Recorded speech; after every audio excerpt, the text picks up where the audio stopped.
mark. Is that 5 question marks? I don't know. Hyphen. Sorry, this idea just came into my head and I don't want to forgetti spaghetti. Let's not forgetti spaghetti. You know how they have trailers for movies, right? There's like that could be from the episode. Hi. Morning. Oh no, I wasn't ready. No, okay, again, retake, take 2.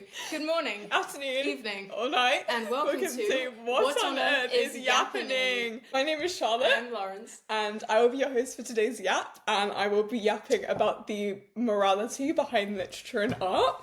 Oh, okay. Welcome to the first episode of our podcast, What on Earth is Yappening, where we choose a topic to yap about that we're passionate about across literature, theatre, and politics, and so much more. We aim to teach each other something about the topic and hope that you learn something as well, or just enjoy the chaos of unsupervised yappers. Unsupervised is the key word. We should not be allowed to. We shouldn't be allowed to do this.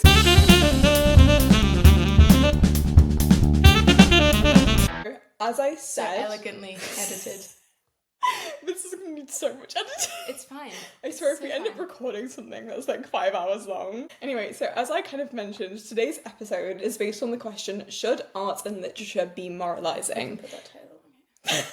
So my first instinct with this is yes, because as someone that reads very political books, I find politics and morals to be heavily interlinked.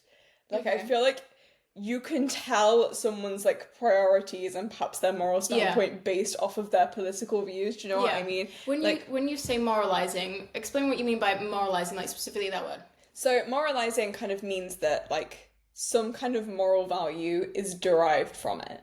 Okay, so should art and literature be giving you a moral message as a reader? Kind of, yeah. Okay. I don't know. I feel like numerous things kind of come into this. Okay. On the one hand, you kind of have arguments Oscar Wilde and arts for art's sake and this. We will be diving into this later on, but it's just with the arts for art's sake, it derives the moral meaning. Okay, yeah. And I find it quite ironic with the picture of Dorian Gray because I think it's very, very easy to pick up on a moral message with the painting and the symbolism. I haven't personally read Dorian Gray yet, so we're going to put big spoiler title here thing. If you haven't read the book and you want to read it before we get into it, pause this now and then come back. If you want to just hear about it and you don't mind that you haven't read it yet, it's fine. Okay, right, so yeah, I should probably do a spoiler alert for the books that I kind of want to be discussing. Disgusting In relation to this argument. So, Blake's Songs of Innocence and Experience. This is backwards because of the camera, but... Picture of Dorian Gray. I think with the Picture of Dorian Gray, I think it's mainly going to be based on the preface, but also bits of the storyline. So The Handmaid's Tale, and we're going to ignore all the different tabs from my A-level. We don't ignore. We love having books that are well loved. That's good. My copy is so battered, it's not okay. Reminder, this is... So, okay. Should arts and literature be moralising? Yes. I wanted to start out by defining the term art and kind of what it means and what art is supposed to kind of do as a function. Yeah. So I've written down here the definition of moralising: to comment on issues of right and wrong, typically with an unfounded air of superiority. Ooh. So there is that's a Google definition, by the way. Yeah. Okay. So that is a direct message as kind of seen from that. And then I was looking into different definitions of art because I've actually spoken about this with a couple of people, and I've had my teacher say, that art's purpose is to bring you joy, but I personally think that art has a broader definition than that. I feel like there are multiple things that art can do. Okay, yeah. I think joy is definitely a relevant definition, but I think it's one aspect. I think art and literature as a whole, for me personally, at the start of this episode, this may change throughout, I don't know, we'll see. But I think it should be meant to allow you to experience the feelings, emotions, and potentially experiences of, the writer or the artist, whatever that is. And I think potentially they may be intentionally trying to give you a message, like a political message, a social message, whatever, but they might also just be trying to express a certain feeling and want you to be able to be oh, that's the same feeling I get when this happens. I think art bringing joy is definitely a relevant interpretation. It's a very important function of art, but I also think didactic elements are also important. There's also entertainment, escapism. There are so many things that art can do, and I think obviously morals do come into that, like if it's didactic, is Yeah. it a moral message? And like I think it's also crucial to different styles and also genres of art.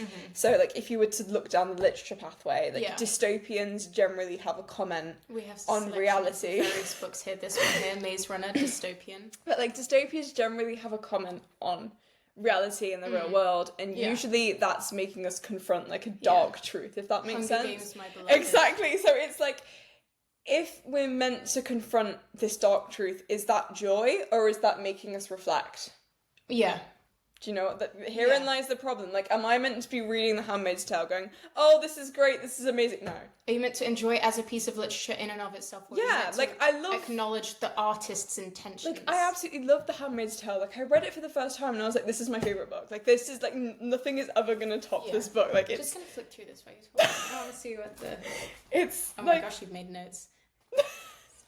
This is what happens when you do it with English lit. But Go anyway, on, keep going. like, it's my favourite book, and like I read it and I was like, this is so amazing, and like I've heard lots of people that study it complain about it because they've said that the narrative is too confusing, and if you didn't know, it's first person narration, but it's more like a stream of consciousness. So Offred, who is the narrator, kind of goes from, you know, at one moment speaking about the past to then speaking about a memory to then literally making something up, and you know, it can be quite hard to follow, but I personally found that so fascinating when I first read it, because I was like, it was just done so seamlessly. Yeah. And it's like Atwood has created a character that I can believe in, like, as a person. Yeah. And can invest my time in, and I found that so interesting. But like, I'm not meant to be reading Offred's experiences going, this is amazing. This, like, no, like the whole point is that it is a protest book, it's a dystopia. You're meant to validate her experience, but not be like, oh, this is such a lovely story. Exactly. Like, So it's like, I can enjoy reading it and I can enjoy the message that it brings me. Yeah. But it's not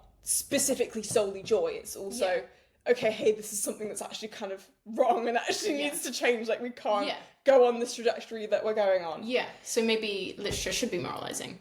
Yeah, exactly. It creates that argument.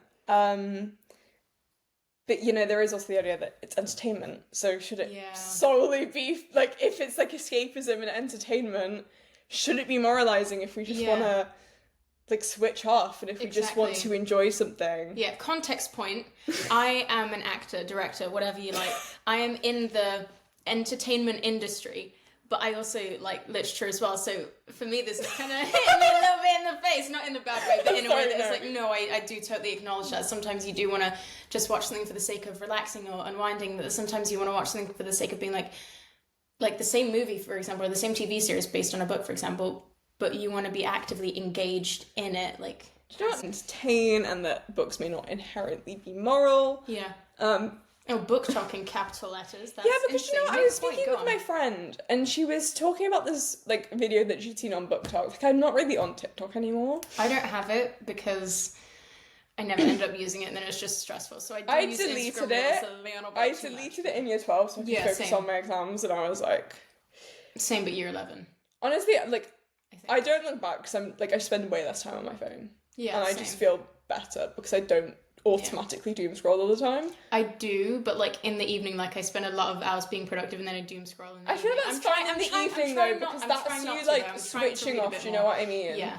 Like, that's you giving your brain the space to be like, okay, I don't have to think about anything. Yeah. Then there's always the moral question is, would it not be better to still engage in reading and that kind of thing? It would, but like, I feel like reading can be quite hard. Do you know what I mean? Then are you, is it pleasure or is it academic? Yeah, exactly. Are you actively reading and paying attention? If you read it like that is, you know what, we can make a little yap about that for another episode. I will note that down. I'm going to note so many things down. If we go on to kind of what I wanted to first explore is the idea of political works of art and whether these can be moralized or whether they are like meant to be interpreted as inherently moral. As we kind of already explored, if it's political, usually there is a moral element to that. 100%. And I think what many successful political works of art do is that they have balance. Expand on that. So this reminds me of like my year 12 piece because we did it in the style of Brecht. And if you didn't know, Brechtian theatre is I wrote that political. in my It's political and it's didactic. So it's meant to teach the audience something. Yeah. By kind of alienating them from the issue, kind of making them. It kind of makes a satire comment on society. Yeah. But the audience is left thinking, okay, hey, this is not okay. We need change. Yeah. Like, it's funny, but it's also not funny because it's reality. Alienated from potentially the fact that it is a story in and of itself, but not alienated from the action itself. Because, we did, a Brechtian reinterpretation of A Doll's House, and it was about feminism and the idea that, in the contemporary period, there is still need for feminist action. Yeah. And during the process of making this, we kind of realised, hey, we don't have any balance. We needed something to show both sides of the argument because Brecht aims to show that debate so the audience can kind of critically make the decision. Accidental Death of an Anarchist, they showed both options for the ending of the play. Exactly. Quite Brechtian. Exactly. And also with Brecht, to get the point across, this is not, please do not mistake this. Brecht himself did not call it tickle and slap. He called it Spaß. Spaß in German means fun. But other people referring to Brecht called it tickle and slap, which is basically where the action on stage, it's comedic, it's funny. So, you're laughing along with it, and then bam, the slap, it hits you with something really hard hitting and something political or something really tragic, and it makes you feel like, oh my goodness, I feel bad for laughing. I need to be paying attention to the political content, and that is why it's so well politically put forward. Yeah. But yeah, so we realised that we needed balance, so to have balance, we changed our narrator characters, because narrators are a big part of Brechtian theatre and actually kind of guiding the audience towards making the decision that they're supposed to make. So instead we had two narrators, both were politicians. One was Stella Creasy, I love Stella Creasy. Basically, if you didn't know, MPs don't get maternity leave. So, to protest this, she went against the House of Commons rules and just brought her baby into debates and stuff in the House of Commons. Girl boss. And, was just making speeches, and she was I don't have anyone to care for this child, so, he's coming in to work with me. Yeah. Which, fair. Girl boss. Fair. Do you know what I mean? Icon. So, that was the feminist influence behind using her. So, my narrator character was Boris Johnson. Bojo. And we used, verbatim, sexist verbatim, so there was, balance there. I said hotty totty at one point, and that's in my coursework, and, I read it back during year 13, and I was just why did I do this? Decisions are always made when you do A-level drama. Whether they're good decisions or bad decisions, we don't find out till we get our grades. That said, we made decisions. We weren't in the same college, by the way, so we do different exam boards. So these are why we have different experiences, by the way. We wrote our coursework on devising, so basically we kind of answered these questions within our big essay. And then our scripted, oh my goodness, I'm so grateful to my drama teacher, Love, for picking The Importance of Being Earnest by Oscar Wilde as our scripted piece. I played Algernon Moncrief because that flamboyant man is just, we went to watch at the, we went to see the filmed version of of National Theatre's The Importance of Being Earnest, the one with Nshuti Gatwa.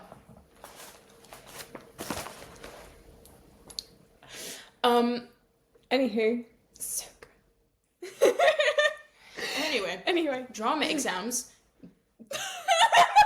Anyway. A-level. We're not going to talk about this.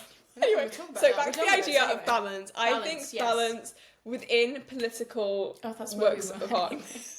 Works of art is essential, and I think it does communicate this very clear moral message. And I want to talk about The Handmaid's Tale very quickly, because I think very quickly? No, this is not going to be quick. Anyway, you can never talk about The Handmaid's Tale in a quick way. Exactly. Anyway, so what I wanted to touch upon is I think Atwood has these subtle moments of balance, which I think just enrich the text so much. I think if you look at the context, this was written in the 1980s. It was written in 1984, ironically. Anyway, she wrote this in response to the rise of the new right in the US, which it was essentially, it kind of came under Ronald Reagan. You kind of saw it in the UK under Thatcher, and it was the idea of neoliberal economics combined with neoconservative ideals. So it prioritizes past institutions such as religion, the church, the nuclear family, and kind of those very stereotypical gender roles, which are so crucial to The Handmaid's Tale, because that is exactly kind of what Atwood exemplifies within the regime with the household and like the commander, you know, this is the house that he holds type thing. Yeah, just that one quote. Yeah, you should. So the regime in The Handmaid's Tale is a response to, at this point, there were falling birth rates and there was a resurgence of the new rights because people falling birth rates is not... Less people having babies. Is that why the chapter you read? Yeah, that's exactly why chapter 16 happens. Anyway, so there have been fallen birth rates, so women's bodies have become politicised and owned by the state. You know, to quote the book, Offred is a national resource. Yeah.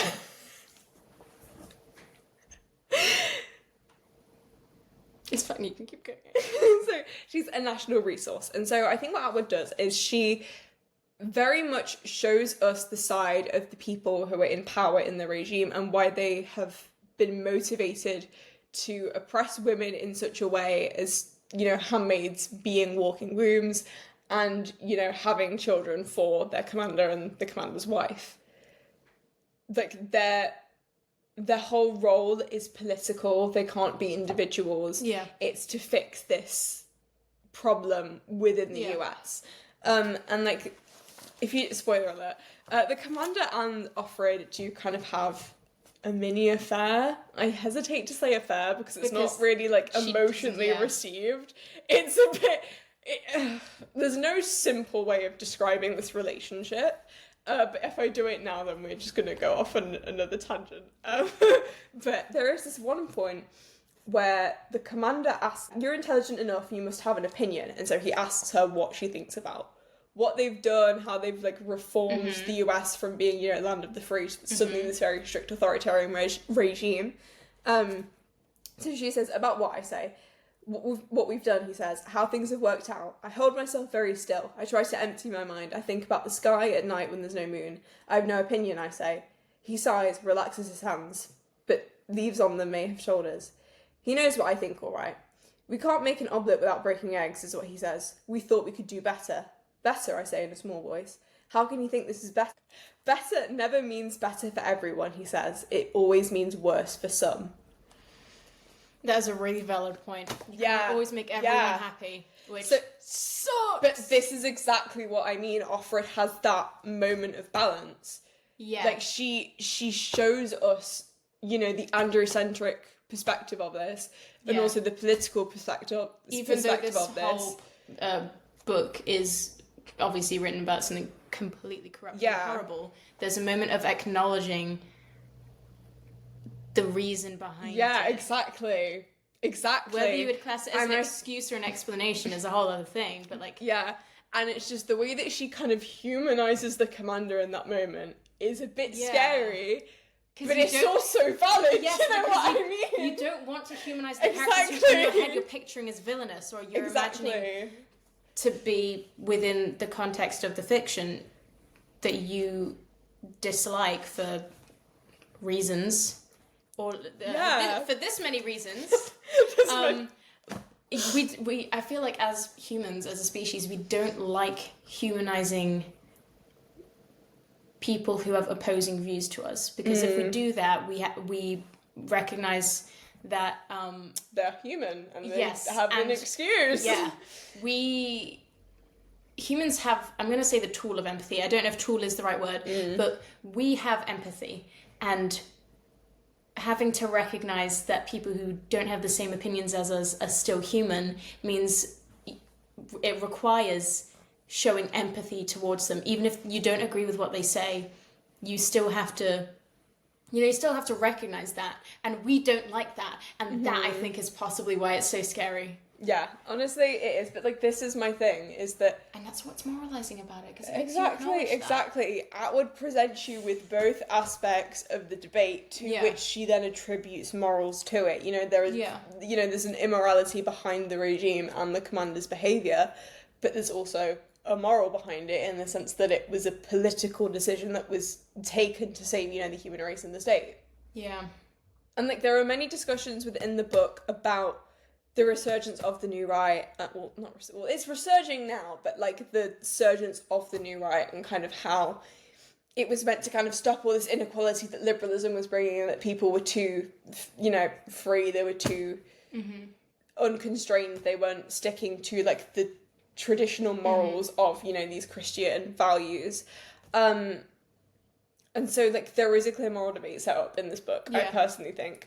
And I think, like, with both sides, Atwood wants you to kind of figure out where your morals lie. Like Brecht. Exactly. Like, You get given both sides of the picture and you have to figure out like, what she your drip feeds you both bits, and you decide which, I think it's interesting because then it becomes a question of, when you're trying to decide what you're in support of within the book, it becomes a question of individual versus the greater good. And I'm going to use the words greater good very tentatively, because the greater good, I think people often are like, oh yes, the greater good for like society, but when you use the greater good to refer to society, you kind of forget that society is made up of individuals. Exactly. And it's like, obviously, like, it gets you to question, like, is it moral that Offred is a national resource and her body is, owned by the state? Yeah. Because of her own first-hand suffering and her own first-person narration and how she experiences the world? Yeah. Or, is it... It makes you question. It makes you... Is her sacrifice... Yeah. Well, I'm not saying I agree with this, but is her sacrifice also not a moral thing? I say sacrifice. She didn't really choose to make a sacrifice. But, the point is... both sides are there, and you're forced to figure out where your morals lie from reading the book. There is no way... And thus, the literature is moralising. Yeah. I was going to say there's no way you can kind of read it just for pleasure, but I feel like, to be fair, there are arguably ways you can read a book just to read the book. But I feel like for The Handmaid's Tale, it's incredibly difficult to separate the politics and the moralising language and plot from like the story as a whole. Because like I first read this in year 11, so like I knew that this was going to be on like the text for my A-levels. So I read it and I just remember finishing it and thinking, oh my gosh, this is going to be so fun to analyse. Because that, like, you just read it and there's just so much depth to it. And like it did live up to its expectations. But it's just like there's so much in there that you can't not think about it with a political mind. Like this is a very hard book to read without paying attention, and I also think that's inherent in the way it is structured. As I kind of touched upon earlier, I know lots of people don't like the narration and they don't like how it can be quite confusing and that you do kind of have to put two and two together at times, but that it forces you to pay attention, because if you don't, if you're not engaged with that way of storytelling, you're not going to understand what is going on. Also, again, I haven't read this yet. On the cover here, and in a lot of interpretations, like adaptations even, I see red dress, white bonnet type thing. Wings? Is that what they're called? Wings? Ooh. Wings seem freeing. This is not freeing. Why? The irony! The irony! The irony. Is that so does it say that in the books, like the red dress and the wing? It says wings, to quote, they keep us from seeing, but also from being seen. Okay, because I was going to say that I think as well with literature being moralizing, obviously, it mentions society and the fact that the reason why all this is being done is for the benefit of society, because the birth rate is decreasing. But also, oh my goodness, I can't even... It was a fashion accessory. I will put here when the era is from, because I cannot for the life of me remember it right now. But I think potentially it might have been a point in Victorian era, I could be wrong, but when they wore bonnets, like they wore... So it was Victoria. Yes. If potentially a man or a suitor, or anyone really, if you were a woman and some suitor was bothering you, or you did not want to be interrupted when you're going out for your daily stroll, whatever, you can extend you can own bonnets with like a more extended front so that you are actively pushed away from the rest of the world. And I think it's really interesting that as a piece of costume within the book is being chosen, because that is based on real life, and obviously everything in that book is actually based on real life. Exactly. Which makes it so interesting but so scary at the same time. Yeah, because you're like, oh, this is nice. Oh. Is it acceptable to call books Brechtian? Because I feel like it should. Brechtian, anyway. Yeah. The second thing I kind of wanted to touch on in regards to the whole politics point is William Blake and his poetry. Specifically, Songs of Innocence Experience. I love your copy of these books, by the way. I love this copy. Did you get Waterstones? Yeah. Waterstones. Hype up Waterstones, you guys. It's the Penguin Clothbound Classics. I have so many of these and I love them. Do you actually? No, it's because like whenever my birthday or like Christmas comes around, I'm like Clothbound Classics. I really want to buy some of those. I bought one for someone at one point. And then Do you want one for your birthday? With the mozzarella? This is why you need good friends, you guys. Anyway. Buy you a book and some cheese for your birthday. Like, I just love Blake. I feel like I should explain Blake for a second. So Blake was one of the Romantic poets. Yeah. Unlike the other Romantic poets, he didn't have any personal relation to them, but he's kind of just lumped into that umbrella generally. So like unlike Keats and Shelley, for example, who are really close, and I'm pretty sure Shelley wrote like a poem that was a eulogy for Keats after he died. So Percy Shelley, not Mary Shelley. Yeah, even Percy though Shelley. they were same person. Promise. Anywho, so he was alive during the 1700s, and a lot of Songs of Innocence Experience is actually critiquing the world that he kind of sees around him. With the publishing history of Songs of Innocence Experience, he first published Songs of Innocence, and then he published it again along with the collection of Songs of Experience. Okay. And I think it's important to note that he actually changed the order of the poems like over 30 different times. He just couldn't decide on a set order. And you know what I actually found quite interesting is that I got that copy from my school, right? Okay. This is completely different. Like, the order of the poems in there is different to the one in Go here. on, let's see. So basically, the idea of Songs of Innocence is that it portrays the idealised version of the world that either Blake would like for us to create or that we believe is kind of there. So it's like a false reality. Whereas Experience aims to kind of expose what is actually happening. So, like, for example, with Holy Thursday, there are two Holy Thursday poems, one in Innocence, one in Experience. The first, like, Holy Thursday as a whole, Experience actually kind of exposes more of the reality, and it actually asks quite a few rhetorical questions about how the church is not fulfilling God's charitable values, and so they're thus failing to, you know, fulfill their function in an effective way. Read some of these through? If you want to. And their sun does never shine, and their fields are bleak and bare, and their ways are filled with thorns, it's eternal winter there. For where'er the sun does shine, and where'er the rain does fall, babe can never hunger there, no poverty the mind appall. So, like, you can see just kind of by the bleak and barren images that are created that Blake is attributing these moral values. Exactly. It's attributing these moral values to the church. Yeah. So, I think inherently, when you look at this as, like, a piece of political literature, it is moralising. Because it directly shows Blake's morals and kind of his own views towards the church. Because Blake was a Christian, but he disagreed with Christianity being institutionalised, and he disagreed with the church because he saw it as something that didn't actually fulfil God's will, and that it was just unsuccessful. And do you know what I especially mean? with the fact that between the two, because there's two Holy Thursdays. Yeah. The one in Innocence and one in Experience. The one in Innocence, the one that's kind of like, hey, it's such a nice poem, before you read the other one and you're like, hey, I'm actually paying attention now. Yeah. The one in Innocence, it uses the quote,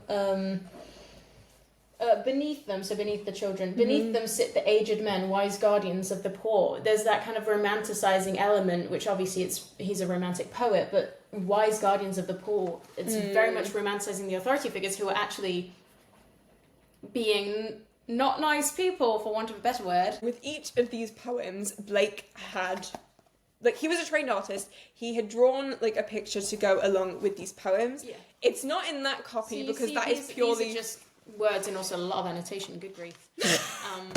Like, no pictures whatsoever. But even... No pictures, but, like, in this copy, they're in black and white, which is actually kind of disappointing because the colours make them look so cute. We can edit in the as you can see, like, if I just show you, like, the Holy Thursday one quickly... like, you can see that there's the poem, and then there's also, like, a painting, and there's one for, like, all of them. Are there like one this. for each Holy Thursday? Is it different for the two? Yeah. See, this is the other Holy Thursday one, and as you can see, it looks a lot more institutionalized, and it's a lot more focused on the people, as opposed to the suffering that you can clearly kind of see. I will put the pictures up here as, like, a little comparison. But I think this is so crucially important because with these pictures, like, because obviously we're talking about art being moralizing, so that includes both literature and, you know, paintings. It's a very broad umbrella. Just This is going to be like 5 hours now. It's fine, we can... But essentially what I kind of wanted to talk about is the idea that in some of these, like, paintings, Blake so obviously depicts his morals and the suffering that he is witnessing. So it's, like, there are very clear morals that are kind of set out in political works, I think, personally, in my opinion. So I think there's, like, a little conclusion to this little mini point, if you'd like. I'd say that if it is political, generally, art is moralizing. Because I feel like you cannot separate the charitable morals that Blake talks about with the politics that he's also talking about and the protest that he's making with the institution of the church. Like, they are inherent, they are together. Yeah. And same with Atwood. It's like your political decisions are inherent and together with your moral decisions. So it's, you know, it's whether you kind of want, basically political art is moralizing. Yeah. So about an hour and a massive cry later, we're back! We're back! We're back! Anyway. I cried in therapy. Anyway, like, I think, no, if you haven't cried in therapy, have you actually been to therapy? I was really good at holding in my cries at therapy to the point where I was like, and it is, but not a single teardroplet droppled down my face. Promote therapy though. Talk about your feelings is good. Emotional regulation, expression is healthy. Yeah, it is. Right.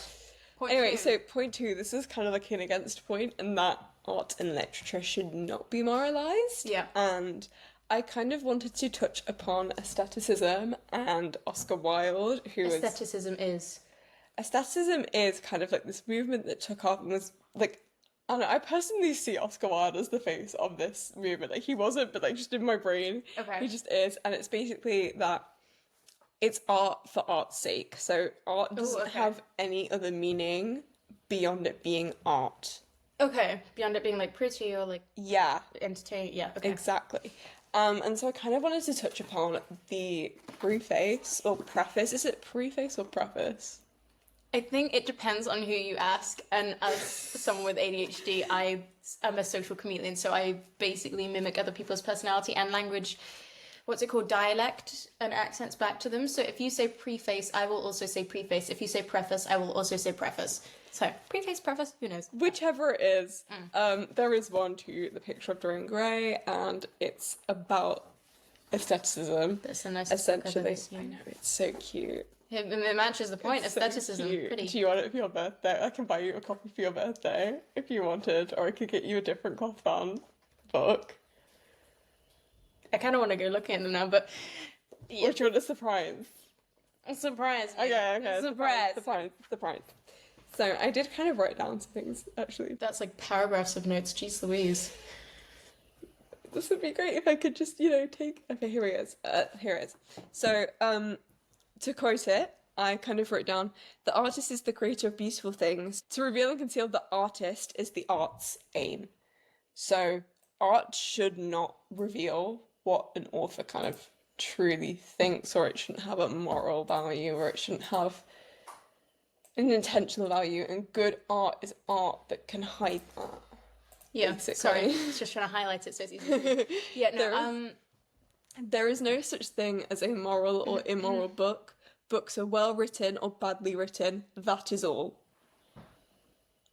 And, like, I kind of read this and I kind of thought, like, what, like, constitutes a good or a bad book if it is neither immoral or moral? Like, how do we define that? There's no such thing as a moral or immoral book. Books are well written or badly written.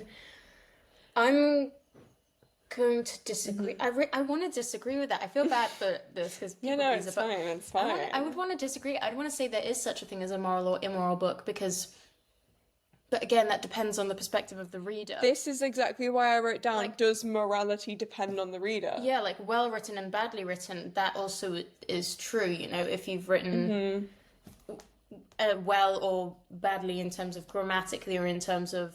Yeah. I mean, that said, art is art. If you intentionally don't want to write with perfect grammar and language and dialect and everything, no one's going to stop you. It's your art. But like, if you if we're not speaking about like grammar, if we talk about the actual content of a book, what then constitutes that to be bad or good? Like, is it, you know, characters not being well rounded? Is it to do with the plot? Is it the realism of it? And personally, I think all of those things could go, aside from, I feel like aside from the character element, I feel like all of those could go either way. I think it's really difficult It's really subjective. Yeah, it's subjective and it's difficult to try and decide objectively, is it good, is it bad? Yeah. Whereas with morals, I think subjectively according to the different perspectives of the reader, but within the mind of the reader, objectively moral or immoral. Like Handmaid's Tale. Some people, for some reason, might agree with what they decide to do to the women. Yeah. For the sake of society. For their good, which is so realistic. And some people, like myself, might say, hey, that's really messed up. That is not a human right. That is, you know, incredibly invasive and incredibly dehumanizing and objectifying. But, like, then what? But that makes this book, it makes the book itself, I would potentially say it's more... Because here's the thing. If I say this book is moral because it's a recount within this universe, within this fiction, and I say it's a moral book because it's exposing that, because it's politically written, does that then... Okay, but like, here's another thing, like... It's acknowledging that it's about corrupt stuff, and I would say it's potentially moral, but does that then mean that I'm ignorant to the fact that the writer... Right, here's like another side tangent just to add fuel to the fire. If, you know, a book is only badly written or well written, what then makes a book worthy of study? Like, how do we define that? Because surely that's, again, a subjective experience for everyone. Because it's like, for example, The Sign of Four is a book that is generally considered canonical and worthy of study. Like, I did it for my GCSEs. Oh, like, Sherlock Holmes, got it, sorry. Cogs were wearing. But I hate that book. Honestly, right, I have some controversial opinions about... I'll be right back. You can leave it filming, I have some controversial opinions about this book. My thing is that I was underwhelmed by Sherlock's intelligence. I don't think he's that intelligent. The BBC show is good. Oh my goodness, Sherlock, my beloved. I feel like that shows like the element of Sherlock's intelligence that many people expect from this series and like this universe, whatever you want to call it. But The Sign of Four specifically, I was not impressed. Like, don't get me wrong, he is smart.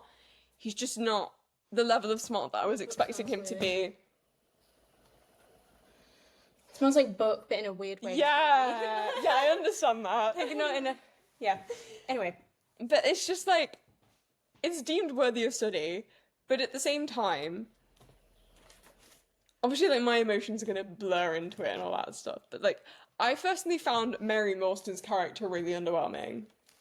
Like, she is a flat character, she's just there to be the damsel in distress. She's John's, Watson's... romantic interest? Yes. Side note, if you haven't watched BBC Sherlock, go do it right now. This series, Mary Morstan, like the BBC series Mary Morstan, absolutely amazing, absolutely adore her. The book version of Mary Morstan is a very different character. She's a good plot device in the sense that she first brings Sherlock and Watson in this case, and also she adds like the romantic side plot. But her character in of itself, I mean, this might be biased because obviously Watson is an unreliable narrator and we only Nick see Carraway vibes.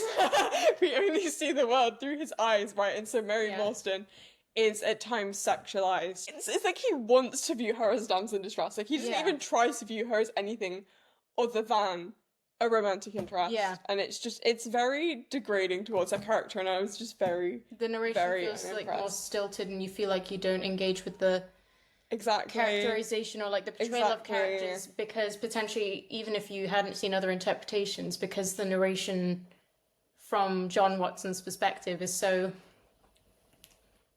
It's just, I just don't chosen. like it. I just don't think it was well written that then someone else, because obviously it's on a curriculum, has gone, this is a well-written book. So it's like, how do you constitute that? And thus, how do you constitute whether or not something should, like, whether art is moral or not? Do you know what I mean? And this is just another thing that I want to talk about. Yeah. If you are reading with the intention of finding something moral, you are going to find something moral to comment about. Oh my goodness. Like, yes, it depends on the reader. Like, the reader, whether the author intended to or not, can easily moralize it very easily. That's how we get fandoms. It's true. That's how we get fandoms. Yeah, that is true. And I mean, with the point I was making earlier about Handmaid's Tale, if I said potentially that it's a moral book because it exposes the injustices which, you know, reflective in today's society, which is terrifying, because today's society should not be this restrictive on, you know, anyone's human rights.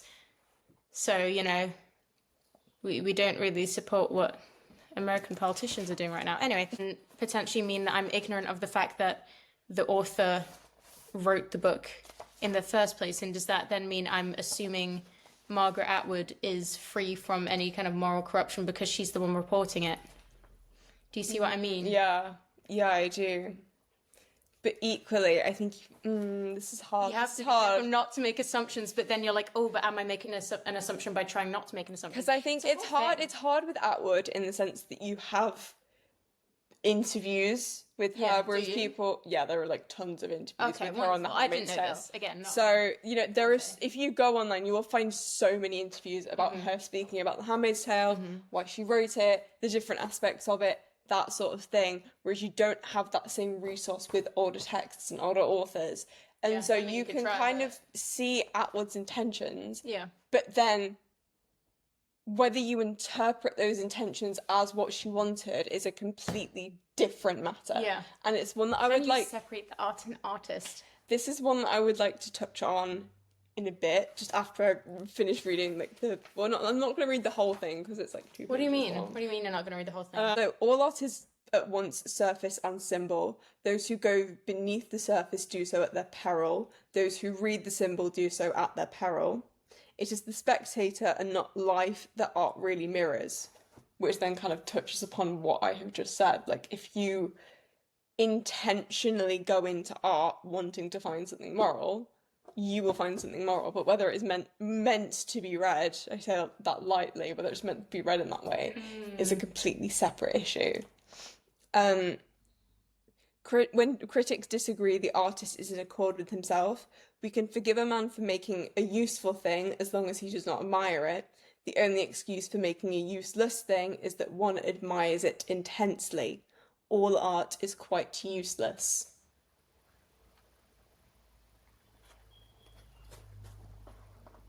All art is quite useless. Yeah. Deep words. I disagree. I don't think art is useless. This is my thing, though. It's like he's saying art is useless because it doesn't have a quote-unquote practical function. Yeah. But then... aside from, like, bringing joy or... emotional messages. Just to look at art because it's art. Mm-hmm. Do you know what I mean? It's not... aestheticism, Yeah. I personally disagree because I feel like art can be used for so many different things. Yeah. I feel like this is going to sound really... I'm kidding. This is going to sound really closed-minded. But... because it's like what we spoke about at the beginning. There are many different ways in which you can define art. And personally, I feel like lumping it into one is not the way. Like, I agree in the sense that the reader kind of directs what they interpret from a piece of literature or from a work of art.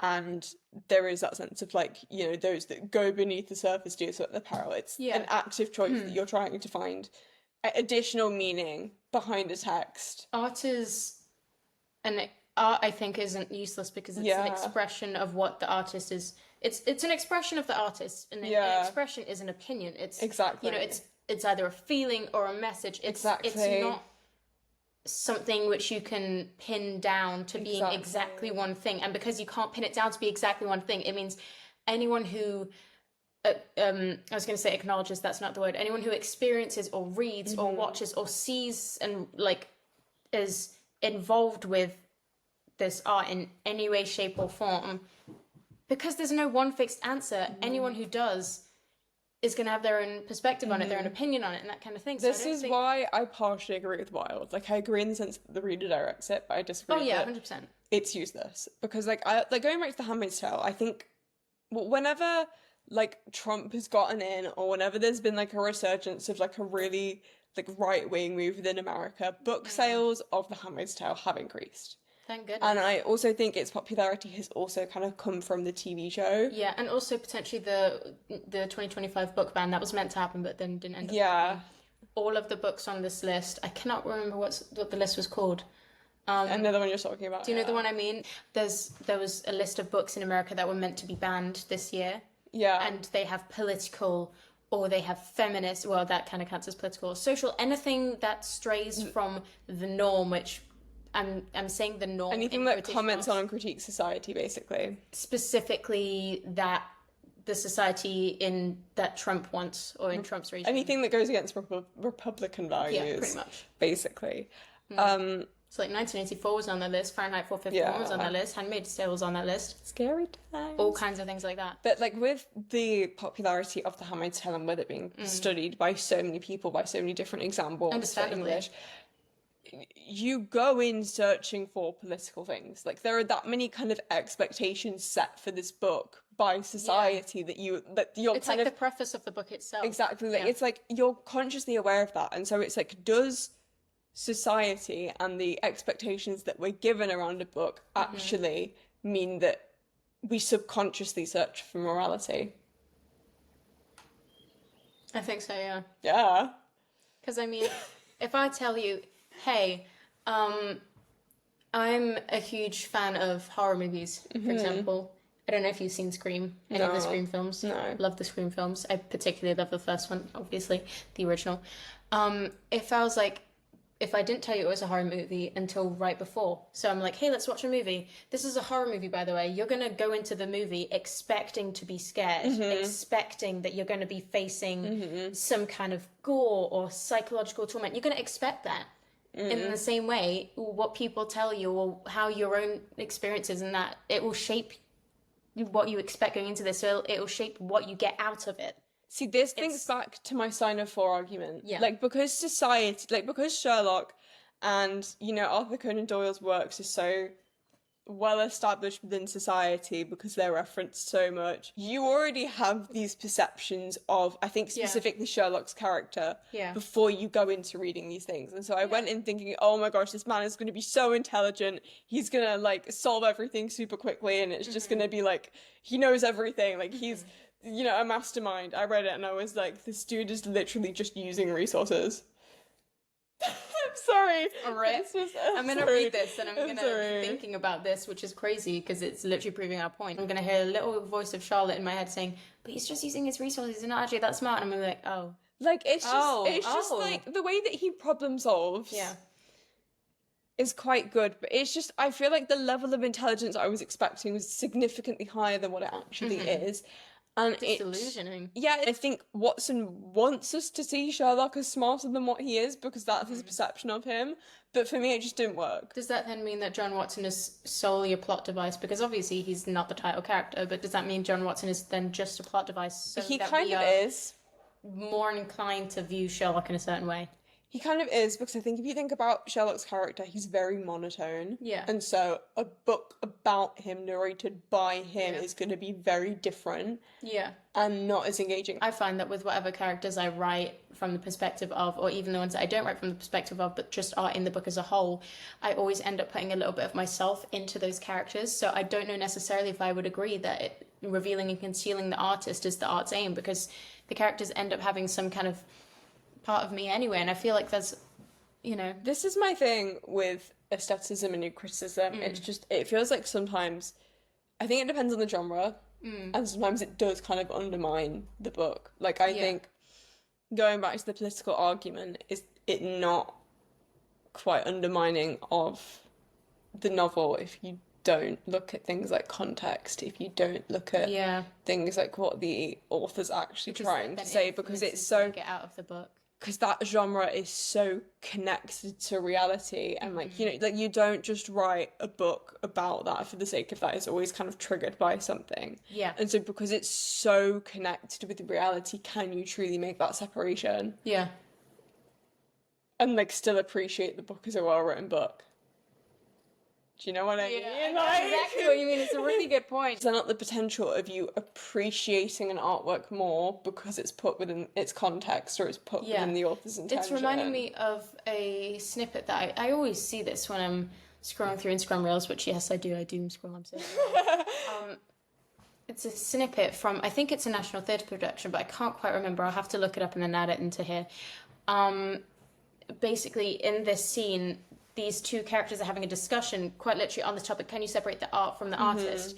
And the example that one of them says, well, yes, you can still appreciate the art without the artist. You don't, because it provokes a different, like, it provokes a feeling for you. And if you recognize the artist as well as the art, that will, you know, change that. But you can still have your own feelings with the art alone. And then the example of the woman who says, no, you can't separate the art from the artist, because it will influence your perspective on it. So the example the woman uses is, she says, I love you, to this character. And then she says, when I say this, it will provoke a different feeling with you to when your wife says it. Yeah. Or to when some other character says it. That is so fair. Oh my goodness. Like, you can appreciate both points, because, yes, you can have your own feelings. If you gave me a book and you didn't say anything to me, I had never read this book before, hadn't seen anything about the author or anything whatsoever, completely oblivious, and you just gave me this book with no comment, and I read through it, I would get feelings about this book towards characters or towards settings or towards any of that, and I would get those completely independently of everything else. But if you gave me the same book with context, and I was able to, you know, recognize and acknowledge the context in which the book was written, along with, you know, all kinds of external factors, I would still be able to get like a different emotion or a feeling or an attachment, but it would be a different perspective of one. So it's really difficult, because you can and you can't, you know? Like, you can separate the art from the artist, but I think it's down to your choice and how much research you do. I think it's down, again, I think it's down to the reader. Yeah. So as like a mini conclusion to this little point. Yeah. That was quite a clean whether art and literature is moralising is ultimately down to the reader and the perception that is created before they kind of read the book, and their expectations going into it. I have another kind of point that I wanted to touch upon, and it's the idea of new criticism and death of the author. Into the page. And if you didn't, I don't know if death of the author is like an essay or if it's like a critical lens. Do you want me to have a cheeky peek for you? You can do, but basically what it argues is that what the author intended doesn't actually matter, because as soon as kind of they've published their book and it's out in the public domain, no one is guaranteed to interpret. Short non-fiction. Yeah, so I'm assuming essay. Anyway, so but like no one is guaranteed to pick up what you wanted to put out. So it's down to the reader and the reader's perception. That is a valid argument, and it's And again, it's like it's whatever lens you try to read a book in, that's what you're going to take out of it. 100%. So it's like if you take. I mean, it's why people have different perspectives of like Bible readings or whatever. Because, for example, if you're looking to find evidence against homosexuality, for example, because that's like a big thing. People hate the gays. Some, not all. Some people appreciate us. Thank you very much. But like they're gonna open the Bible and they're gonna be looking for that. They're gonna be ready for that, and they're gonna cherry pick it in the same way across all kinds of literature. You're gonna be ready to cherry pick different parts of evidence to support the little conclusion you've already, like the little thesis you have in your brain as you're reading, you know? And it's just one of those things where it's like, if you go in wanting to read something in a moral way, you will find moral value. So, for example, 100%. that is Dorian what Gray. I find so ironic about Dorian Gray. Yeah. Because you have this preface, whatever, that outlines that art is quite useless. And that moral value should not be attributed to art, and yet it is very, very easy for you to have a moralistic reading of the picture of Dorian Gray. Because of, like, the symbolism of the painting. Like, it touches on it in the preface in the sense that those that look for the symbol do so at their peril, but... I can't lie, all I actually know about the picture of Dorian Gray as, like, at all whatsoever is that Ben Barnes is in a film adaptation of it. That's all I know about this whole thing. Essentially, what happened... Well, spoiler alert. Basically, there is Dorian Gray, who is a very young and very easily influenced upper-class man within London. He meets someone called Henry, who kind of lives the pinnacle... Right, no, there is kind of like a gay undertone, but with a different character in Dorian. Yeah, it's not Henry, it's a different one. You should read it anyway. I'll read it. But yeah, so he meets Henry, who lives the pinnacle of kind of like aesthetic life. And he kind of influences Dorian to kind of act in the same way as him, kind of, but basically indulge in this very like upper class lifestyle. And there is another character called Basil who kind of almost wants to preserve Dorian as this very young, innocent, naive man. Yeah. And he's a painter, and so he paints this picture of Dorian Gray. And basically, Dorian... Hence the picture of Dorian Gray. Dorian starts acting in ways that could be perceived as very immoral. And very selfish and rude. And every time he does that, the painting changes. And so, basically, Dorian is, like, elated for having these like physical beauty, right? Yeah. And I think at the beginning he says something like, "Oh, I wish I could stay beautiful forever." I can't remember the exact words, but there's something that he says at the beginning, and basically every time he does something bad, it reflects physically on the painting. But in real life, he, like, despite aging, he remains this very beautiful man that's perceived as such, as you know, admired as such. Yeah.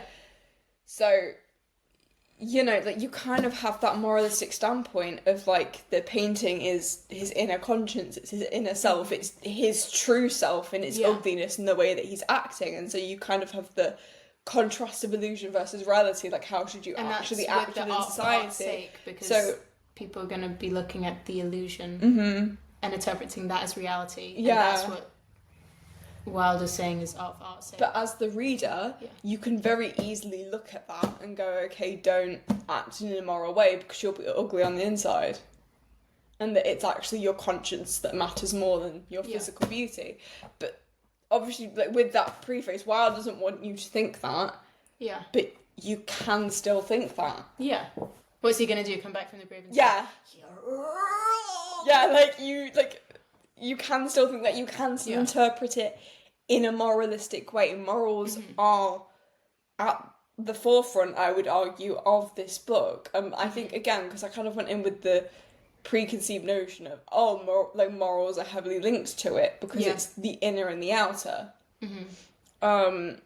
But it's just like, I don't know, the more I think about it, the more this sounds absolutely stupid. No, it makes sense. Like, I don't know, it just feels like I kind of went into it wanting to read this moralistic thing, and then I, you know, did some research into aestheticism, and I was like, oh, this is, like, not what I was supposed to take from this. This is, like, the complete opposite but of you saying what you're supposed to take from it. Yeah, this is my thing. So it's like, is it a matter of, like, literary lenses and theories just clashing? Yeah. Anywho, so with, like, this point, what I wanted to say was what the author wants doesn't necessarily matter. Yeah. And so if you want a moralistic reading, and if you actively choose to look at art in a way that you want to derive moral meaning, then yeah, it can be moralized. It's down Yeah. to you as the reader whether that is moralized or not. So now we're on to the last point. So Last point, woo, let's basically, go. right, this point kind An of hour stemmed later. from this TikTok that my friend was talking to me about. Sure. And I think it was someone saying that books don't have to be political, and they didn't, like, I think it was on Book Talk, which I think is quite a subjective topic in itself, because I feel like a lot of the reading on Book Talk is reading for pleasure and it's not academic. Like, a majority of the books on Book Talk are not deemed canonical or worthy of study, and so they're very much like YA fantasy. They're like... YA always makes me think of Wattpad, even though YA just means young adult and can be anything. They follow tropes. If you read any of these things, you see the same things coming up time and time again. Tropes become popularized, and then authors write about that because they realize, hey, people are going to read my book if I use these tropes, and then they're not interested. Yeah, and it's like, it kind of goes into the commercialization of literature. Yeah, like, which is another episode. Like, publishers will publish what sells, and so in order to fulfill that, writers have to write what sells.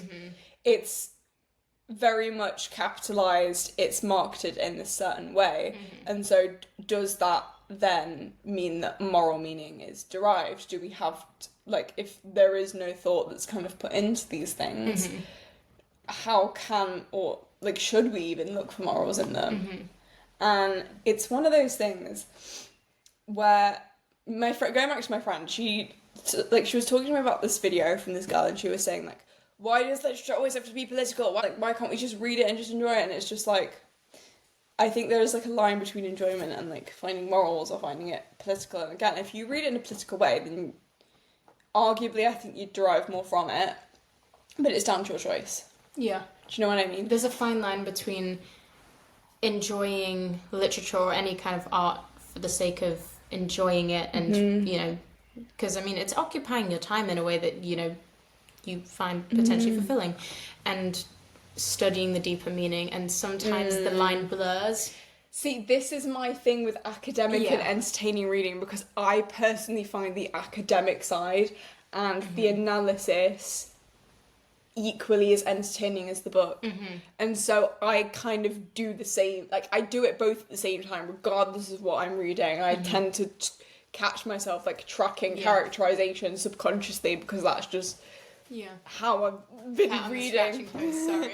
That's just how I've been reading for like the past 2 years. So it's just like, that is ingrained in my head. Like the line isn't there, they're just blurred. It's just the same thing. Whereas other people see reading solely as an outlet, and as something to kind of decompress, as something to turn your brain off. Like, personally, I find that with reading that doesn't work for me.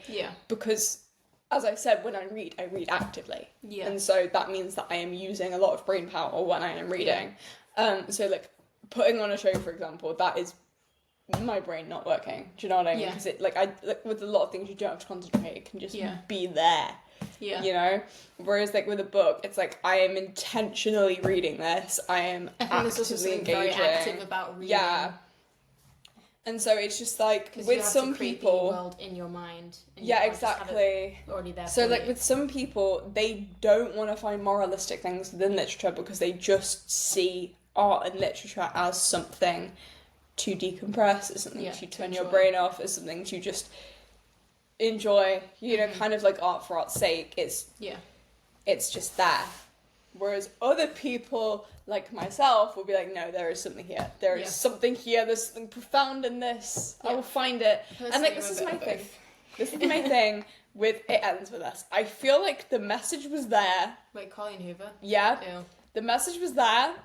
It just was not communicated in a good way. I'm gonna take your word for it. Because the title That Ends With Us is about abuse, and it's about ending the cycle of abuse. Oh, okay. It ends with So title named I've like, obviously domestic abuse is such a big problem, and I think it definitely does have its place in a piece of literature that like comments on society, right? But the way in which Colleen Hoover addresses this is not mature. But then it's like, where do you draw the line between things like that and things like Lolita? I haven't read Lolita yet. I really want to. I started it. I really want to read The it. first now chapter because kind of grossed me out. I was just like, okay! I want to read Okay. Lolita because for my English A-level, my English Lit A-level, for the coursework, we had to compare two texts. One of them was A Streetcar Named Desire, Tennessee Williams. It's a good play. I don't like a ton of the characters, but it's a good play. The other one was Atonement by Ian McEwan, which I just really dislike Bryony, the main character, because she royally ruins every single other character's life because of her own self-centeredness. In the end of the book, this is also a massive spoiler, she marries her rapist. And Bryony is at the wedding and does not object even when Lola makes eye contact and is like, clearly pleading for help. But I really want to read Lolita because I'm curious as to that. And I've realised, this is again the thing with the morals, is saying I want to read whatever book when you know that the content is going to be disturbing. Yeah, because I think, like, with Lolita, like, because you know it's disturbing, you're expecting morals. Again, it's like... And it makes you question your own morals, because you're like, am I a bad person for wanting to read this, for wanting to broaden my... This reminds me of Kite Runner. This is like a random side tangent. Absolutely, but again, first person narration. Amir as a child, absolutely awful person. No. I don't want to say he's amoral. I also don't want to say he's immoral, but he's incredibly selfish. He's incredibly selfish. He's incredibly exploitative. I do kind of want to give him the benefit of the doubt because he is a child at the beginning of the book. But like his present adult self kind of comments on his past future self, so there's even more like blurred lines and unreliability there.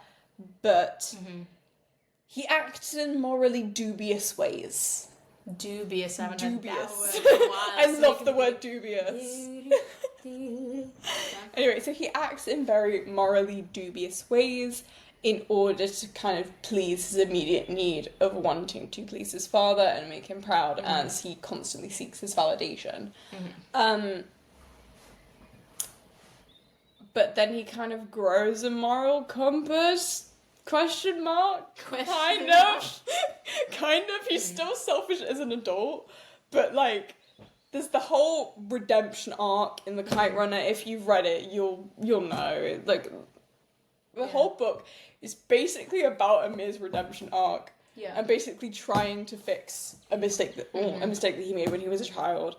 And so it's just like there is a moral lesson. Is there a moral lesson to be in that? Yeah, you could find one.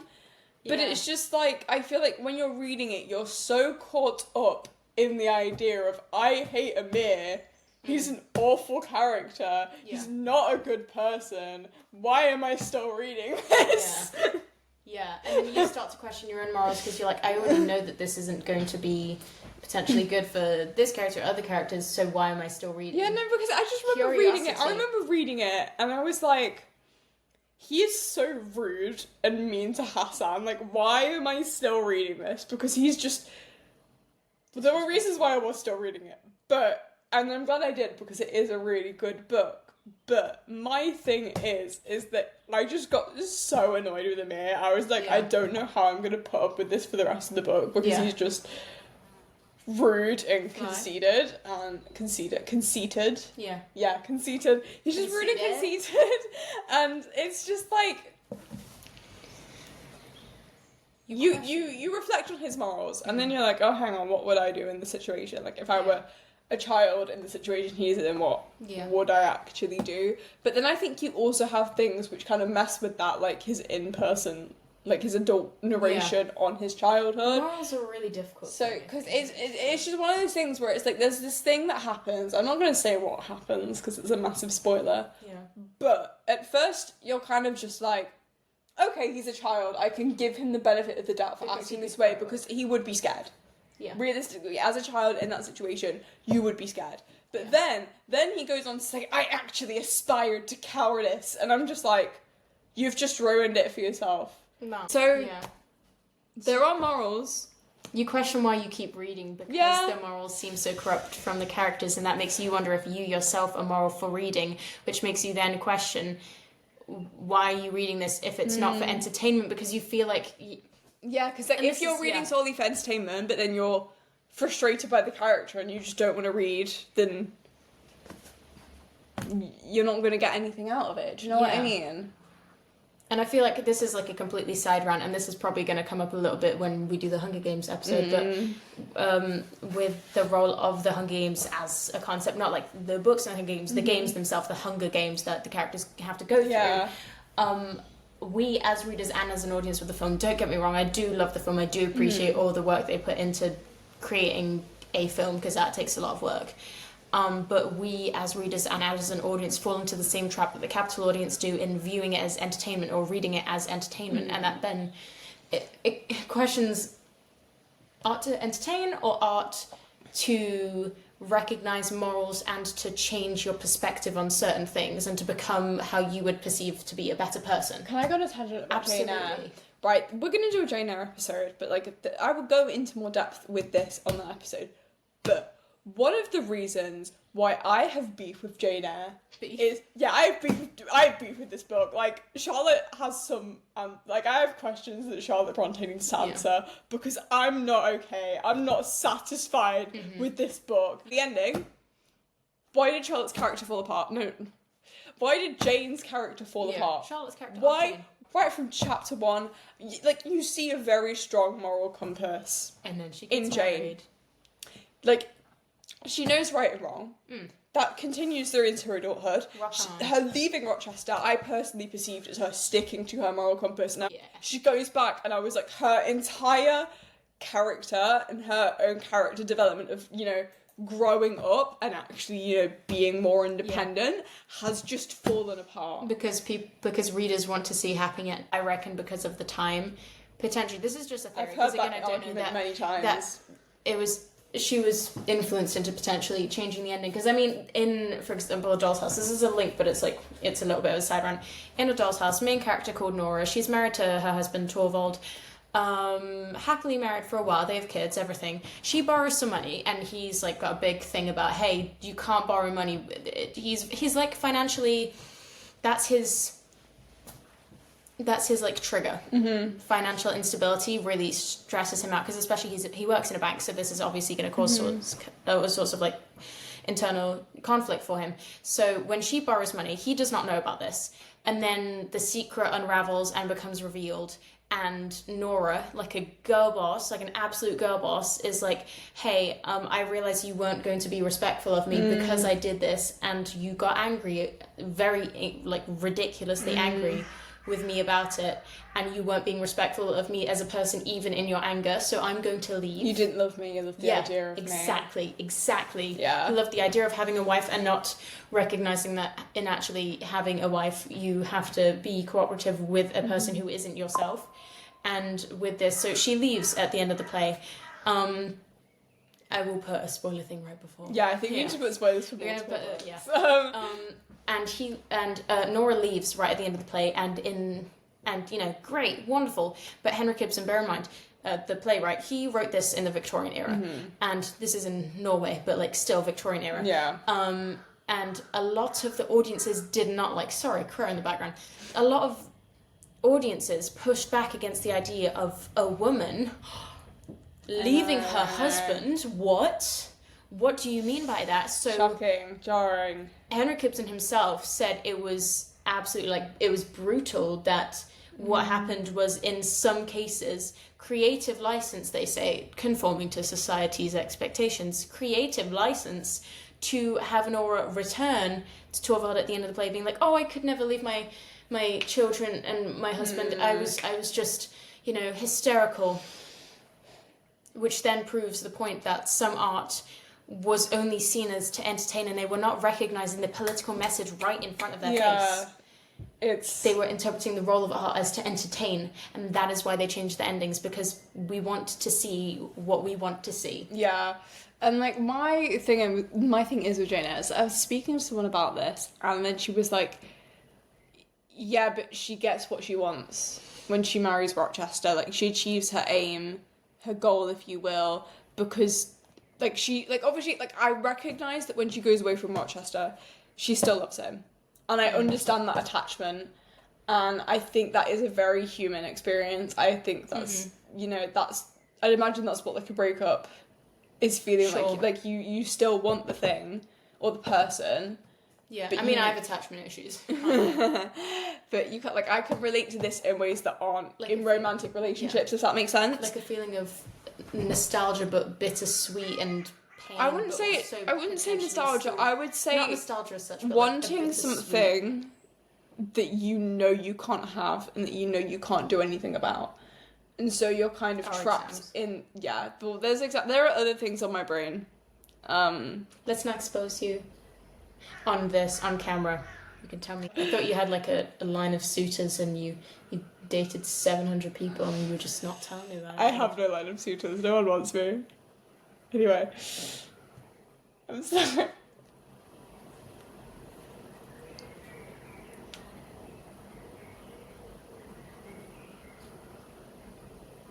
You take that back. You take that back. Anyway, yeah, so this girl was like, yeah, but Jane gets what she wants. She achieves her aim. She gets to have the thing or the person that, you know, she wanted to be with. And I'm like, yeah, but at what price?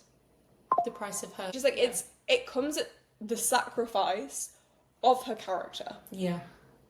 It just feels so out of character for her to, you know, establish independence. Like, yeah, I get that she didn't love the other guy and I wouldn't endorse a marriage. I've forgotten his name. I wouldn't endorse a marriage between them. Rochester. No, like the other guy. Like, was he a priest or have I made that up? Barry. We'll call him Barry until Well, I anyway, remember. like, I get that, like, because he wanted to marry her, but it wasn't on, like, loving grounds. It was on, like, a career ground, basically. And I completely understand and completely get her rejection of that. Nah, fam, not marrying you. Yeah. And be like, oh, different man, even though I was But actually it's not just feeling like- marriage. She goes back to Rochester, and it's just like every moral you stood for has collapsed. And again, this may just be me, like, reading too much into the morals, and it may be my subjective readership that's picking this up. I think I agree, though, when characters have to lose their sense of self and their sense of rounded personality, and, you know, their... You know, if you have to lose yourself for the sake of making other people happy, that is a very tragic and that is a very dangerous thing. Exactly. I was very And that unsatisfied with this. And that means that, because why it's dangerous and sad is because it means that your existence is solely to please other people. And solely to entertain other people, which I think really links back to the point of, is the role of art just to entertain? Because potentially you could say, like, I really appreciate your friendship. Yeah. And I really do, and I really appreciate spending time with you and everything, because this is technically entertaining to me, if that's the word we're going to use. But that doesn't mean I would want you to change yourself completely to match... If I don't, because I enjoy a lot of things, but if I had one very fixed worldview, I would not want to have to change you to fit that purely for my own entertainment, because I appreciate, like, you have your own messages, you have your own political messages, you have your own worldview, and you have your own perspectives to bring, which I think is... Both are important, But I guess, like, but you can't devalue art and literature. Going back to the for the sake of question, entertaining. does moralising art and literature take away from its entertaining value? Because I don't think it does. I think this is subjective, but personally I think adding it on makes it more fun and more entertaining. Because then you're able to actively engage in intellectual engagement, which is something Brecht does that. But I find intellectual engagement quite stimulating, though. Like, I enjoy doing academic things because, I'm using my brain. Do you know what I mean? That gives me happiness. I'm going to bring in a philosopher now, John Stuart Mill, utilitarianism. John Stuart Mill, yes, utilitarianism. He has raw utilitarianism, which is different from ACT, because he was like, Bentham's util was, but like, I'm going to improve it. And he says that there's such a thing as a higher and a lower pleasure. Lower pleasures are, both are important, both are needed, but higher pleasures are more so. And he says lower pleasures are pleasures of the body, so things like eating, sleeping, drinking, sex, pooping, anything like that, anything that provides like a comfort or, you know, a pleasure, again. So like if you think like Freud's id, stuff that falls into those categories, it kind of overlap. The higher pleasures are intellectually stimulating things, so things like was he the guy that was like, it's better to be Socrates dissatisfied than a fool satisfied. I believe so, yes. Or I think it was a pool. I was going to say pig and then a fool and it mixed together. It's better, pig. Sorry, no, it's just like, when I was talking to you about the key thinkers with politics yesterday, Yeah. John Stuart Mill is a liberal key thinker. Yeah. So it's just like, it's John Stuart Mill. Also, we love how he basically he, basically you have modern liberals and you have classical liberals. Modern liberals argue for more state intervention, more intervention into the economy, that sort of thing. He shifted from being a classical liberal to a modern liberal, and he wrote a book basically arguing for the women's right to vote. And I'm like, John Stuart Mill. As you should. John Stuart Mill. But yeah. Also, wasn't he, he was put in prison for for suggesting to someone that they should have contraception. I didn't know that, but that sounds quite on brand for him, I can't lie. Yeah. But yeah, that's the point with there being high pleasures and lower pleasures. You can't entirely dismiss art to entertain, but you can't forget that engaging with the art, with the literature in other ways, in terms of political messages or even any kind of analysis beyond just surface level reading and entertainment, that is good too. And we shouldn't, even if you can't separate the art from the artist, and you can only personally enjoy literature if you know the context and you can employ all of that analysis and everything into your reading. And if you can separate the two and you can just have your own individual read and then maybe add on extra, either way, you still have a way to, you're still engaging with it, whether it's moralizing or not. It doesn't necessarily have to be moralizing, but I think for a lot of people, it is more engaging and it's more entertaining if it is moralizing.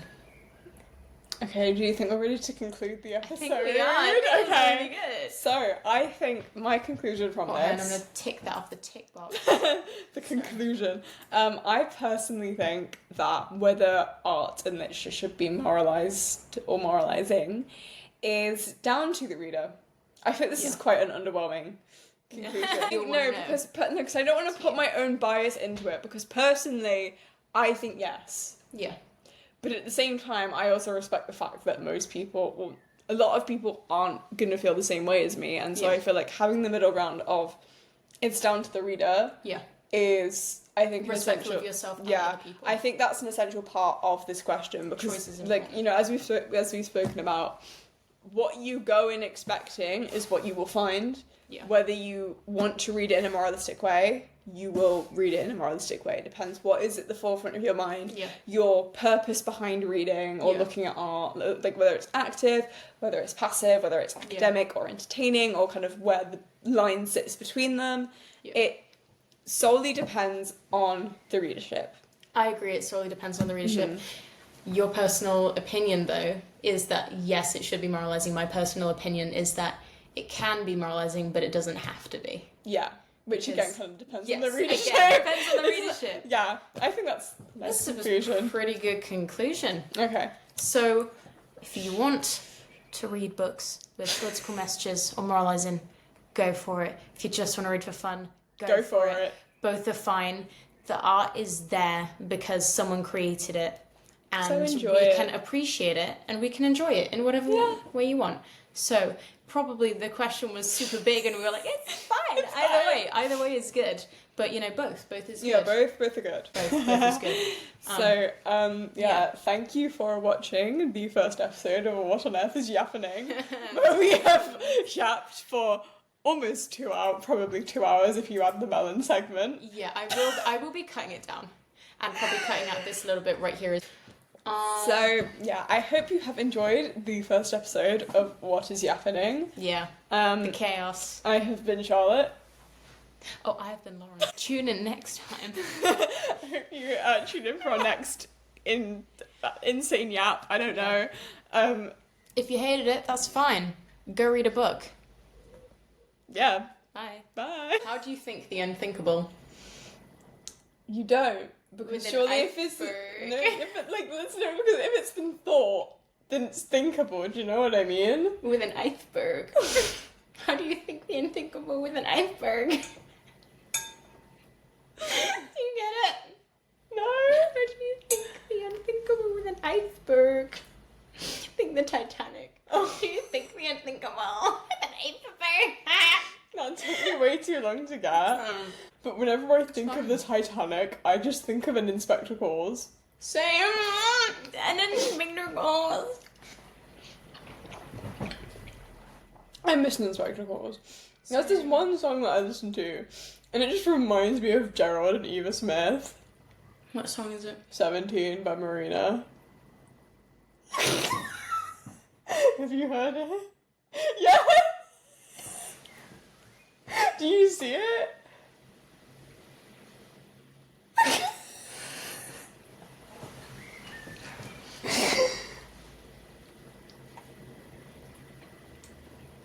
I got melon juice on my finger, or wasn't just like randomly. Maybe I was. Then what? Who knows? But confession, I eat my cinnamon rolls in a really weird way. Do you want? I don't know. Is this a safe space to share? Mm-hmm. Okay. The podcast is a safe space. When I have my cinnamon roll,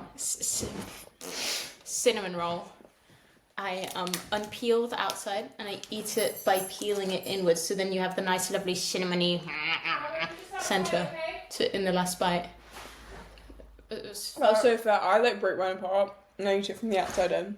Yeah, outside in. Like I unravel it. Yeah. Yeah.